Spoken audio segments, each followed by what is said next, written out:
ሀና በአባቷ ህመም በጣም ተሰቃየች። አሩን አግዝሻለሁ በማለት ነገር ግን በምላሹ ከሱ የሚፈልገው ነገር እንዳለ ተረዳች። ሀና ደግሞ በክብሯ እንደማትደራደር ነገረችው። ሰላም ደግሞ ለሀና እንግዲህ ጥሩ አስተያየት ኖሯታል።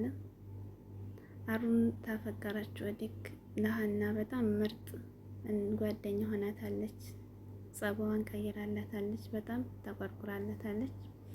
የሰላም ጸባይ መቀየር በጣም ደስ ያላል። ያለት አመለካከት ተቀይሯል።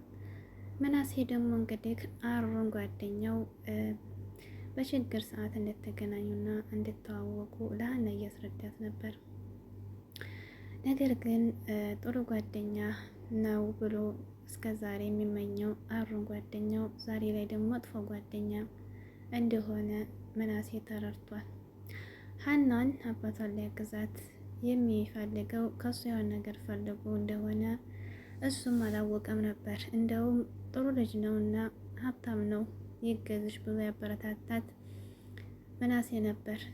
እሷም ደግሞ ምናሴ እንደዚህ ካለማ ብላ አሩን እንዲያግዛት ፈቀደችለት። ጠየቀችም እንዲያግዛት የአባቷን ሕክምና። ነገር ግን ምናሴም በጓደኝነቱ በጣም ተጸጸተ። ምክንያቱም አሩን ምናሴ እንደሚያስበው ጥሩ ጓደኛ አልነበረም። አሰላሙ አለይኩም ወረህመቱላሂ ወበረካቱ። ውድና የተከበራችሁ ውድ ቤተሰቦቼ እንዴት ናችሁ? ከኔ ጋር ሁሉ ሰላም አልሐምዱሊላህ ረቢል ዓለሚን። አንዳንድ ጊዜ እኛ ጋር አብሮን የሚሄዱ ጓደኞች እያስመሰሉ ከእኛ ጋር ይኖራሉ። ጥሩም ይመስላሉ፣ ነገር ግን ውስጣቸው ደግሞ መጥፎ የሚያስባሉ። እንግዲህ ምናሴ አሩን በጣም የሚወደውና በጣም እውነተኛ ጓደኛው ወይም የቅርቡ ጓደኛ እንደሆነ ነግሮን ነበር በቀደም። እንግዲህ ዛሬ ላይ ደግሞ ሀና ላይ ያደረገው መጥፎ ነገር ምናሴ ጓደኝነቱ በጣም ጸጽቶታል። ሀንዬ እንግዲህ በጣም የአባቷ ህመም በጣም አሰግቷታል። ከደሴ ወደ አዲስ አበባ የመጣችው አባቷን ለማስታመም ነው። ነገር ግን የማንም እርዳታ እንደማትፈልግና በራሷና በራሷ ሰርታ ከራሷ ሰርታ እንደምታሳክም ደግሞ ፍላጎቷ ነው። ለዚህም ነው ዝቅ ብላ እውቀት እያላት ስራ ስታጣ የቤት ሰራተኛ ሆና አባቷን ለማሳከም የሰው ፊት የሚገርፋት። ነገር ግን ቢሆንም ኑሮ ከበዳት። አሁን ላይ አባቷ ደግሞ በጣም ሲታመባት ሆዷ በጣም ሆድ ባሳት። እንግዲህ ምንድነው ከነ ሰላም ቤት ኩሽና ስታለቅስ ሰላም ትደርሳለች።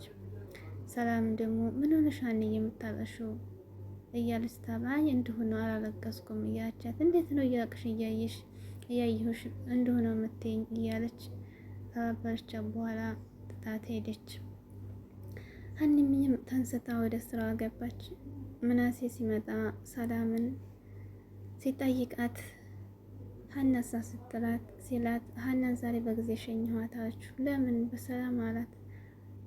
እኔ ዛሬ ስታለቅስ ነው አለችው። ችግሯን አልነገረችኝ አለችው። ምን ሆነ ይሆን አባቷማ ይሆን አለ። አይን ያልነገረችኝ ግን ሳስበው ትልቅ ችግር ውስጥ እንዳለች ነው የምታየው አለች። እንግዲህ ሀና ለአሩን እንዲረዳት የጠየቀችው መጀመሪያ የሀሩንና የምናሴን ጓደኝነት ዘመዳችሁንም ወላ ጓደኛ ብቻ ነው ብላ ጠይቃ ነበር። ለምን ጠየቅሽ ሲላት አይ በርሜን ትለያያላችሁ እንደው ዝምድና ነው ጓደኝነት ነው እንዴት ጓደኝነት ሆናችሁ እንደተገናኛችሁ ብላ አብራቱ እንዲነግራት ጠይቃ ነበር።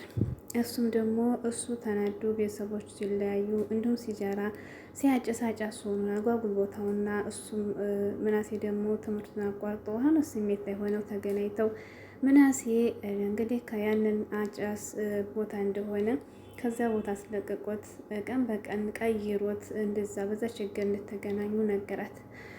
አሁንም ያጨሳ እንዴ ታዲያ ሀሩን እያለችው ነበር። አይ አሁንም አያጨስም ጥሩ ልጅ ሆኗል። አባትና እናቱም ተላቀው ለየብቻ ነው የሚኖሩት አላት። እና በጣም ሀብታም ነው። እቺ እናንቺ የምትፈልጊው ብር ምንም አይደለሱ እና ቢያግዝሽ ግን አልጫንሽም፣ ቢያግዝሽ ደስ ይለኛል አላት። ከዚያ በኋላ ደስ አላት። እንግዲህ ሀሩን እዛ ቤት መምጣትን ቀረ። እንግዲህ ደውላ ሀኒ ከምናሴን ነገር አረጋገጠች ጊዜ ደውላ እንደሚፈልገው ነገረችው። ከዛ ቤት መጣ። ቤት ተመጣ በኋላ እንግዲህ ብቻ በጣም ፈራች እንደምናገር። ነገር ግን እሱ ደግሞ ስለሚያውቅ ስለአባትሽ መናት የምትጠይቀኝ አላት። አዎ አለችው። ከዚያ በኋላ ከተስማሙ በኋላ እንግዲህ ምናሴ ቃል እንደገባላት ነገረችው። ግን ምናሴ ከበደው ትንሽ። ግን ምን ሆንክ ስትለው አይ አባትሽ ተሰከምሽ በኋላ ደሴ ትመለሻለሽ አይደል? አዎ መልሳለሁኝ አለችው። ብቻ መላመደች ነው መሰል ቅር አለኝ መሄድሽ ከኛ ቤት አላት። አይ ችግር የለውም የመጣ እኮ ክረምትን ታየኛለህ አለችው። ከዚያ በኋላ እንግዲህ እንትና አሩን መጥቶ ቤት ውስጥ እንግዲህ ሲዋሩ ሀና ጋር ነገር ግን ከታከመ በኋላ አባትሽን ከሳከምሽ በኋላ ምንድን ነው የምትሰጪኝ አላት። ምን እሰጥሃለሁ ብላ ደነገጠች። ምስኪን አይ እንዴት ነው ታዲያ ይሁን ነገር ሳትሰጪኝ ይሄን ሁሉ ብር የምሰጥሽ አላት። ማለቴ እገዛ እኮ ነው ያልከኝ ታግዛ አይደል እንዴ አለችው። እና ተሷ የሆነ የሴትነት ክብሯ ወይም ደግሞ ሴትነቷ እንደሚፈልግ ነገራት። እንድታገቢኝ እፈልጋለሁ፣ ካላገባምታሽ ደግሞ በሴትነትሽ እፈልግሻለሁ፣ አንቺን የምትመስል ቆንጆ እኔ አይቻል አቅም አላት። ከዚያ በኋላ እንግዲህ ሁሉ ነገር ገባት ሀኒ። እንዴ የቆለ ጽድቅና በፈጣሪ ብለህ እኮ አግዛለሁ ስትል መስሎኝ እንጂ እንደዚህ ያለ ነገር አባቴንማ በክብሬት እንትን ብዬ አላሳከመውም ብላ እንግዲህ በጣም ተቆጣች። አይ እንግዲያም ይሄንን ካልፈለግሽ ካልተስማማሽ አባትሽ ይሞትብሽ አላት። አንተ አይደለም የፈጠርከው፣ አንተ አይደለም የምትገለው አለችው። በክብሯ እንደማትጠራጠር እና ይሄን ነገር አድርጋ ተስማምታ እንደማታሳክም አባቷን አስረግጣ ነገረችው። ከዚያ በኋላ እንግዲህ እሱም ፎክሮ እንግዲህ የሆነ ተንኮል እንደሚያስባት ፎክሮ ሄደ ማለት ነው። ከዚያ በኋላ እንትና ሀና ለምናሴ ነግረው ወደ ቤት እንደሄደች ነግረው ምናሴ ደግሞ ለአሩን ደወለ። ሲደውሉን ጓደኛው ጋር ነበር ቢዚ እንደሆነ ነገረው። ሀና እኮ እንደዚህ ብላኝ ነበር ነግራኝ ነበር ተሳካዊ ሲለው አይ እሷ አልተሳካም አለው ለምናሴ። ለምን ብር እጅ ላይ የለም ነበር እንዴ ያለው። ረጁ ይዤላን ነበር ብሩን ይዤላን ነበር ገገማ ነገር ናት እባክህ ምናምናት። ምን ማለት ነው አልገባኝም ሲለው በቃ እደውልልሃለሁ እመጣለሁ ምናምን እነግርሃለሁ ሁሉ ነገር ቀላል ነው ሲለው ግን አልገባኝ እኮ አሩ ምንድን ነው ሲለው አቡ ምን የሆነ ነገር አለው ከኔ ጋር ምናምን ነገር አትፈልግ ምናምን ሲለው በጣም ነው ራሱን አዙሮት የወደቀው ምናሴ ማለት ነው። ከዚያ ስልኩን ዘግቶበት ሄደ። በጣም ከባድ ነው። ሰዎች እንትናችን ደካማ ጎናችን ተጠቅመው እኛን ለማጥቃት ይሞክራሉ። ከዚያ በኋላ እንግዲህ ሀናም ምንም ነገር ብር የለው ምናምን ብላ አዘጋጅታለች ምናሴ ማለት ነው። ቤት እንግዲህ ማታ ሲመጣ በጣም ተበሳጭቶ ነው የጠበቀው ምናሴ ማለት ነው። አሩን እንደመጣ ነበር ስየት መምጣት ነበር የተጠባበቅ ያለው ብሎ ሰላም ራሱ ሲለው አላለም። ለማንኛውም ሀና ጋር የተፈጠረውን ነገር ታስረዳኝ ትችላለህ? እሷን ለምን አትጠይቀውም አላት የማሩ። እሷማ ምንም ነገር ልታናግረኝ አልቻለችም። ነገረኝ የተፈጠረውን ነገር ሲል በቃ ምንም አልተፈጠረም ብሎ ሲለው በሰላም ትወድሃለች፣ ታፈቅራለች፣ በሰላም እየተጫወክ ሰላም ትወድሃለች። ሰላምን በሰላም ላይ መጫወትክ ሳይንስ በሀና ላይ ደግሞ እየተጫወክ ነው ያለኸው።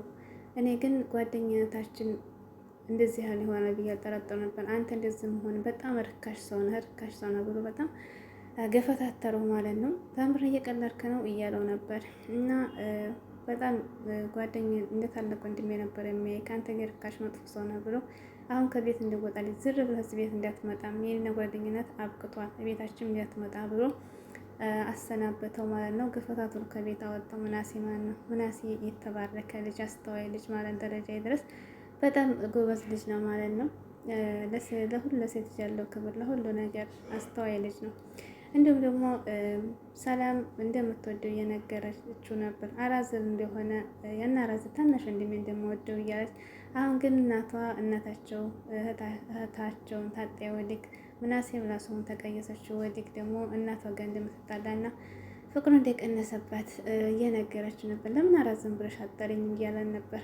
አይ እናቴ በእጅ አትልም እንደዛ ስጠራት እያለች ነበር። ምናሴና ሰላም አሁን ላይ ፍቅር ሆኗል። ሰላም ጸባዋን ቀይራ ለሀናም ቆንጆ ሰው ሆናለች ማለት ነው። እንግዲህ አስባችሁታል። ማንም ሰው ማን ጥቅም የእኛን ደካማ ጎን ነው እንጂ ለፈጣሪ ብሎ የሚሰራ የለም። ይህ ዲራማ ግን ብዙ አስተማሪ ነገር አለው ማለት ነው።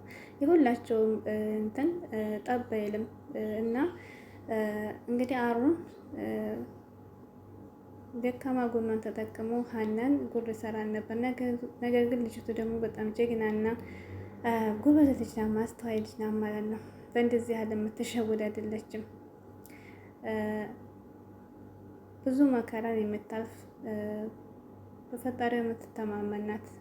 ሀይቀን ሀና በጣም ጎበዝ ልጅ ናት ማለት አንዳንድ ጊዜ እንደዚህ ያለ ነገር አብሶ ሴቶች እንሸወዳለን። ይህን ነገር ያን ነገር ይሆናል ላይ የምናስበው ነገር መሳካቱ እንጂ ለእኛ ክብር ወይም ደግሞ የመጣብን ችግር አናስታውስም።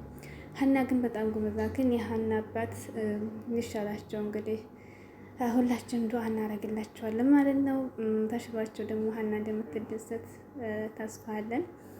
ሀኒዬ ጎብዢ በጣም ጎበዝ ናት። ምናሴም ጎበዝ ነው። እዚህ ድራማ ላይ ሁሉም ትምህርት አላቸው። በቀጣይ እንጠብቃለን። ሰብስክራይብ፣ ላይክ፣ ሸር እያደረጋችሁ ቤተሰቦቼ